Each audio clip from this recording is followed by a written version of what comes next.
How do you do, crew? It's another month and another edition of Grand Prix. So this month is extra special as it is Ledoux's 20th anniversary. Yippee!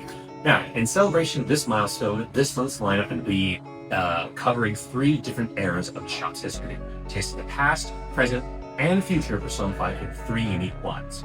Going back into the past, we have the Dumont Faibley 2022 Mercury Ball, an historical stake in its own right, which, funnily enough, they're celebrating their 200th anniversary this year.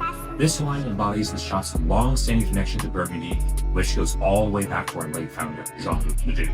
And located in the Côte-Chalonnaise, the village of Mercury delivers ripe, generous red and white Burgundies without breaking the bank, a rarity in today's wine market.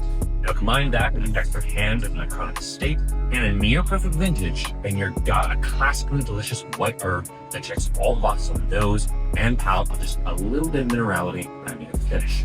And next up, representing the present, we have the 2022 Sour Wine Home Pinot Noir from the scenic Hemel-Norda Valley in South Africa. Now, if you haven't heard me or the step gush about Hemel-Norda, which means heaven and earth in Afrikaans, it, along with South Africa as a whole, have been in the forefront of our wine-loving minds for the last year and change, and we now boast one of the best South African wine selections in the entire city. Now, back to Hemel-Norda, it boasts coastal influence and soil compositions eerily similar to Burgundy, and its Chardonnays and Pinots produce some of the absolute best in the shop and, dare I say, the world. Now, this particular cuvee is as if Pommard and Volnay had a love child. Savory and earthy on the nose and velvety smooth and fragrant on the palate. There's something miraculous about a wine that can straddle the seemingly opposite ends of the spectrum and yet remain harmonious, only in South Africa. Now, finally, we have the future. While we don't have a crystal ball, the 2021 Terrazzi Alpi Sasella Latone Superiore will do the trick.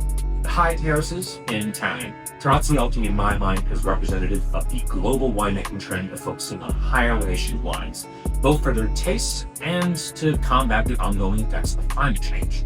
Now, while tastes and trends may fade in and out of fashion over the years, the ability to make a wine that is right and balanced will always be in vogue. Located in the shade of the Italian Alps, the northernmost part of Lombardy, Valtellina delivers the most fragrant, delicate, and refreshing version of Nebbiolo, locally known as Chiavenesta, in the world. Now, don't get me wrong, this is still a wine with structure and tannins, but also has soaring acidity, and is a far cry from Nebbiolo's home territory in Piedmont that can be a little bit on the burlier and rustic stuff, I shall say.